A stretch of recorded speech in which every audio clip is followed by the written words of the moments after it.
Oh, hi guys and girls, Emma again. Welcome back to the spare room. Bit of a video today I wanted to do for a while, and maybe it's the time to do it. I was sort of waiting for someone else to do it, and there are so many people who are way more qualified to do this than me, but we need a video on silver soldering and on the basic stuff, step-by-step walk through how to get this right. I've done a lot of live Facebook videos on silver soldering, or a couple anyway, and I've done lots of videos that contain silver soldering and basically heat this up and put the solder on sort of stuff. But there's more to it than that, and I feel like I'm probably reasonably good at it. So I wanted to make this video. This is how I do it. It's not probably even textbook, or I'm sure there's a lot of things that everyone sort of knows that I don't. But I wanted to walk through this, especially in regard to boiler making. If we want to put an end in a piece of tube, say for example, to make a little boiler, either for one of the engines I've serialised, or for something else, or for your own design, or whatever. This is really what we need to know about. First is we need some heat, and we need a lot of heat, probably for making boilers. This MAP gas torch with a little flame isn't good enough. This does unscrew, however, and probably you can find a bigger nozzle. You want something about 3 times that big, and then MAP gas would probably be okay. But with this little MAP gas torch that I've always used, never been a big fan of getting enough heat into anything with it. It's really just not the answer. If you've got an oven, well, maybe you can heat everything up first, but you've got to handle it when it's hot and all that. And there's a risk of parts moving. Not really the answer. So what I've come up with, short of oxyacetylene equipment, which is ideal, but very expensive, to run, is this handyman kit from Trade Flame, or from Primus. This is Primus Australia. So it's a Primus blow lamp. It comes in a tin box. There's probably some accessories you'll never use, like this hot tip soldering iron. And it comes with a few little attachments. It comes with a fan flame thing and a couple of little tips. Now I say little because when you go and have a look in the shop where you bought it, you can buy this one too. Right, this is pretty serious tip, and you can buy a bigger one as well, but this is about what I use for boiler making. So you want something to deliver some heat. This is a good unit, this, because you've got a long hose, or a longish hose. It's about, you've got about 7 feet of hose, I guess, and it goes straight on your gas bottle on the regulator. So you've got heat, and you've got cheap heat, because a gas bottle, is 20, 25, 30 bucks to fill, and it lasts forever, and you've got enough heat to put into something to warm something up. So that's what I got.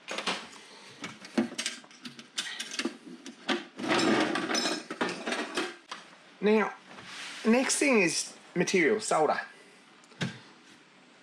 Before we even start anything, we want to get a bucket and some hot water, and we want to get some pickle.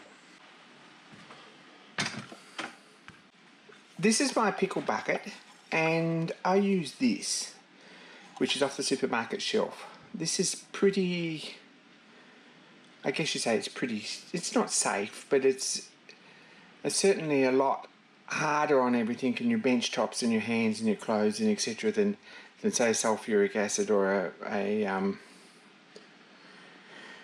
anything else you might get. And it's plenty good enough for cleaning up copper. It's good stuff. So I bought 4 of them for about $10 and I've dropped them in this bucket of water, warm water, and it cleans the copper up beautiful and pink like this. So that's the first point, and that wants to be in there until the water starts to cool off anyway, or at least until they're nice and pink. If there's any stains or anything on your copper, you want to give them a good sand out. But that water started off pretty warm and it's cooling down a bit, but warm water seems to work the best with acid. And I'm just going to poke my fingers in there, I'm sorry, but it's pretty good stuff. You can use gloves and it's probably not a bad idea, but there we go. So that's the first thing. That answers, I hope, some of the answers about pickle. You can do other things. This bucket's all right, and it's not a bad idea to have a lid on it, but I've given up on the lid because it dries up and there's bits in there that you forgot about and they get like calcified and all that sort of stuff, and then it takes you hours to clean them up or you make new ones. And you can't always see if there's water in it or if the lid's on properly, and you tend to kick it over. This bucket, basically, after I finish boiler making, will go up on the shelf, and it's got an old dinner plate goes on top of it, and that fixes the problem. So if it's up out of the way, you won't have an issue with it, but just be careful with it. So that's the pickle bucket. Next thing we need to know about is solder and flux. Right, we'll start with silver solder. This is silver brazing alloy, not to be confused with electronic solder or food grade soft solder or silver soft solder, which looks like this. Right, this is a rosin cord solder. That's not much good. You don't want that. Another thing you don't want is flux coated solder like this. Not the answer, really. You're going to end up with inclusions with this. It's all right, and if you're good at using it and you get the right one and it's not too old, it will work. But it usually leaves a bit of residue, and it's very rarely high silver content. So you can get it probably up to about 15% silver, which is all right, but it'll give you a very dull finish on your joints rather than bright, and it won't flow particularly well usually. So don't buy this. What you do need is this one. You don't need huge diameter because you've still got to melt it. This is 1.6 and this is gold tip, which is 45%. You can get this in different percentages. You can get what's known as yellow tip, which is only 2% silver. That's a very hard, very strong solder, and for some things that's probably quite useful. If you're repairing cast iron or whatever, that's probably not a bad thing. The silver tip one is 5%. You can get that. That's a little bit higher a little bit lower melting point and a little bit softer. It runs a little bit better. Brown tip's 15%. That's fairly common as a plumbing solder, and if you go to your plumbing supplies, that's probably what they'll have as default. It's still got not quite enough silver in it to run around nicely, and it won't give you a really pleasant looking joint. It'll give you a more welded look rather than a flowing around joint.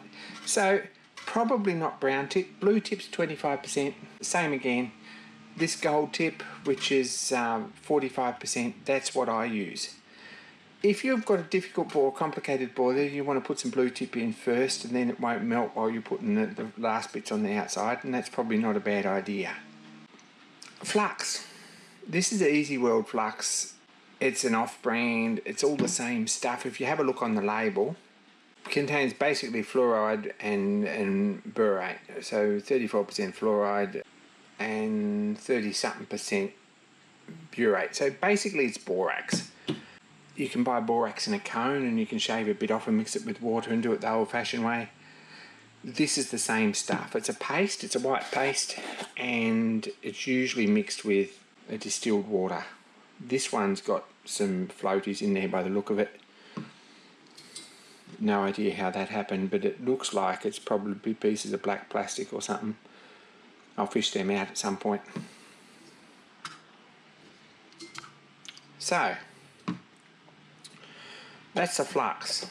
Now, first thing about silver soldering, don't mess around with the short bits. Keep the short bits because there are ways to use them, and if you've got a lot of little short bits, cut them out and put them around the seam before you heat it up, and that'll work. But don't try and join them all up because you'll get impurities and you'll get problems. So that's covered flux, solder and pickle. They're the main things, and heat. So next thing, we want to stop burning things, and we want to contain the heat, because no matter what heat source you've got, if you're heating up a copper boiler, you've got to get it all hot enough to work on. So what I've got is a little hearth I made. These are just fire bricks, basic cheap fire bricks. It's a folded up perf metal bottom that I found somewhere. It's got a couple of blocks of wood on it to keep it off the ground so you can pick it up and give it a working height. And all that does is reflect the heat. So if you put your pieces here and you get them hot, then the heat's reflected. You don't have to worry so much about it disappearing off the side and burning things.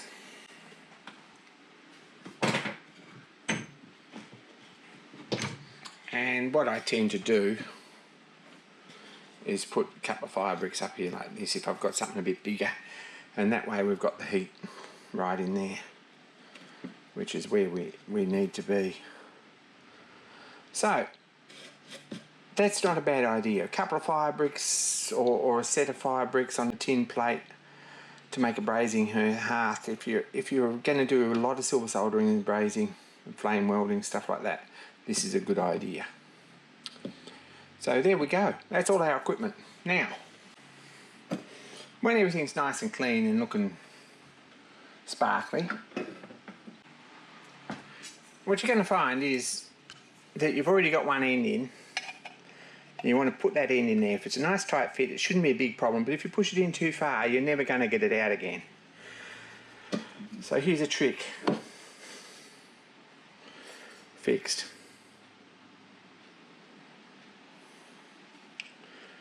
Sit it up, push it in on a flat surface, it won't go in too far any time, and you've got a nice square straight end cap. We can set that up there.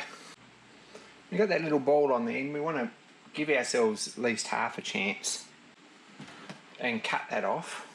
Give that a clean up. Now, there's probably nearly enough solder there to run around that. We want the paste, not just the water.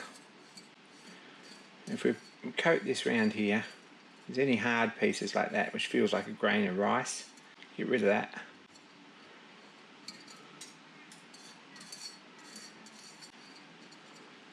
Now we want this solder right through the joint, so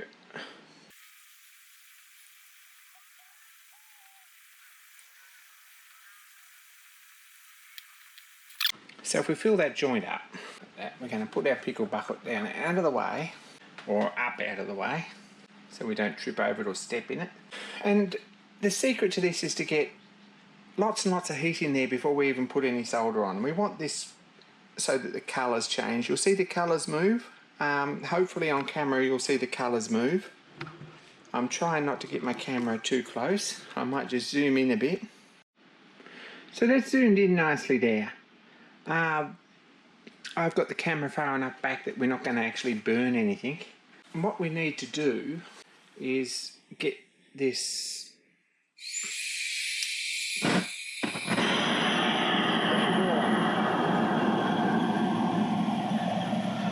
you can see, there's a pretty big bushy flame, and that's its one.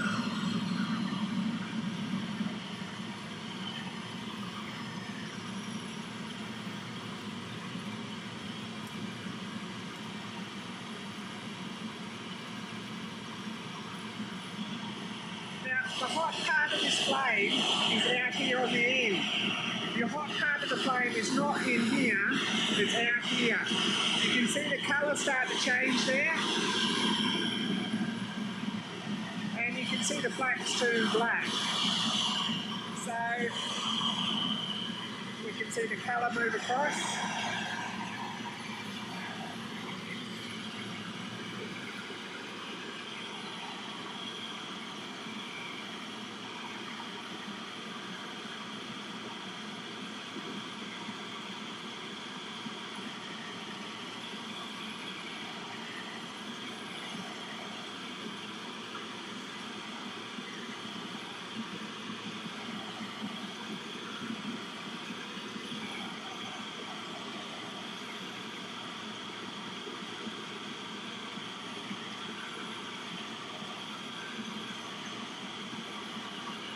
I'll just say that again. Hot part of the flame's not down here. We're heating up this down here. You can see the colour move down when we're moving close. But the hot part of the flame's out here at the end of the flame, and that's where it's really starting to move. You see that red colour move across.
See, that's not quite hot enough over that side.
And there we go. We're looking for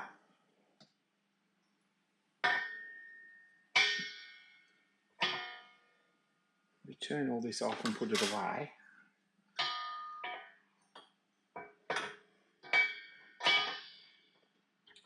We're looking for a nice uniform smooth puddle all the way around without too many bumps or bangs. That's pretty much what we've got there. Everything's pretty hot, and it's all changed colour.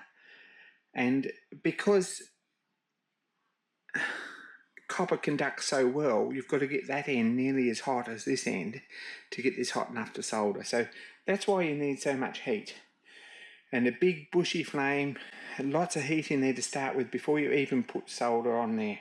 So big bushy flame, you need to get this to the point that the colours are moving backwards and forwards, and then they stop moving and everything's clean and pink. And from there it's not a big step to being red. A bright light overhead's not helpful. Almost in the dark won't hurt, and I've turned the lights off here halfway through because I forgot earlier.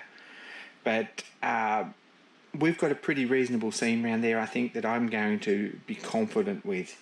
You'll find that because this is a bit tapered, that seam's gone right down inside. It hasn't run through, but we don't want a boiler full of solder, and that's a good reason not to flux the inside of the tube before you put it together, because you will find that you've got a tube full of solder, and that's a bit of a problem, and it's a waste of solder. But anyway, that's that done. I'm going to flux up another one because I've got a couple of these to do, and we're going to just have a look at how to, or at another good way to get the right amount of solder and to keep your fingers out of the way while you do it, if your fingers aren't quite as cast iron as mine seem to be nowadays. So when that cools, I'm going to drop it in the pickle. It's getting to the point where it's probably cool enough now, but we need something to hang on to it. What I've got is just a hook like that. If you're very careful, that's probably the best way to pick up the boiler.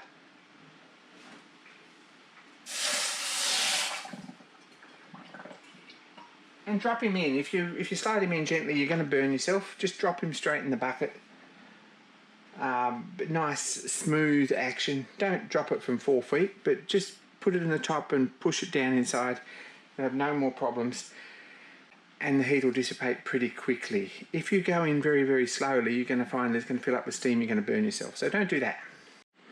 So another way, if you've got a lot of little short bits of solder, which I always do have bits left over this long, give them all a clean up and cut them into pieces and give them a bend, and then coat them nicely with flux and just drop them in there.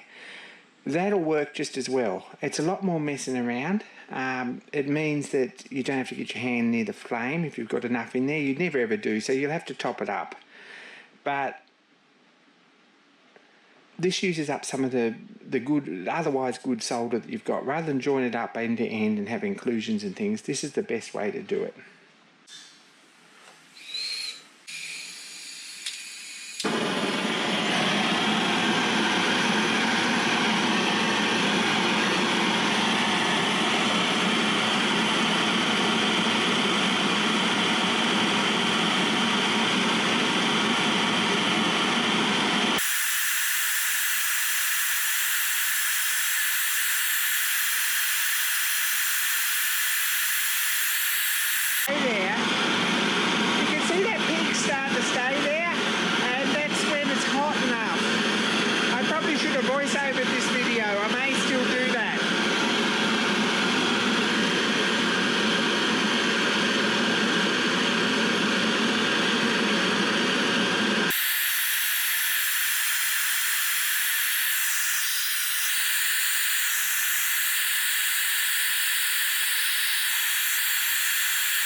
But the secret of it is to get it hot enough so that that'll flow around there like water. 45% solder will give you half a chance of doing that. If you use yellow tip or blue tip, even brown tip, whatever, you're going to find that you haven't got enough heat to run that round there, and you're going to be heating it for hours. You're also going to find that you're going to be putting in solder too early into the joint, and that adds to the mass of the object, so that also adds to the amount of time you need to heat it up. If you haven't got any hope of heating it hot enough, with extra solder in it, making that thermal connection between here and here, you're not going to have any hope at all. So maybe I hope that makes sense, but plenty of heat's an excellent thing, and get it hot enough pretty quick if you possibly can, a big bushy flame.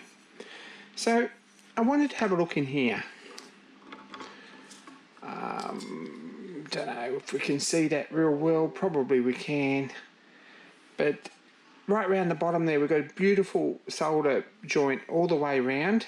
I didn't flux down the wall there, but I've got a really nice solder joint all the way around. I don't think there'd be any issues with that. That looks like a really good joint. It's good and strong, and it's structurally pretty sound. So that's what we've got. I don't think there'll be any leaks with that. Now I've got a few other joints to do, and I've got some pipes to put in these and all sorts of things, so I'm going to get on and do them tonight. But I just wanted to post a bit of a video on how to silver solder with the least amount of disaster and the least amount of effort and the least amount of scrap materials, because all those sort of things are things that come back to bite you. I guess the other thing I really wanted to post is that you need to be safe. Protect your eyes. Protect yourself. Use a regulator on your gas bottle. Don't just hook your torch up to your gas bottle. I don't think that little torch has got enough flow to actually do any damage there, but don't do it. And regulator is just another level of safety if you drop something on the hose or whatever. So wear gloves. It's not a bad idea. I've got gloves here. I find that leather gloves tend to crinkle up and grip my hand, so I can't move as well as I can. So personally, I haven't used gloves in this, so I get a better feel. But if you've got delicate skin, or you're worried about your hands, or you've got a day job, whatever, use gloves. Not rubber gloves, good leather gloves. And protect your surroundings. So make a hearth, whatever it takes, so you don't set the place on fire. Anyway, that might be helpful to someone. Hope it is. Thanks for watching. Don't forget to like and subscribe, all that sort of stuff. Be kind to each other, and more soon, guys and girls.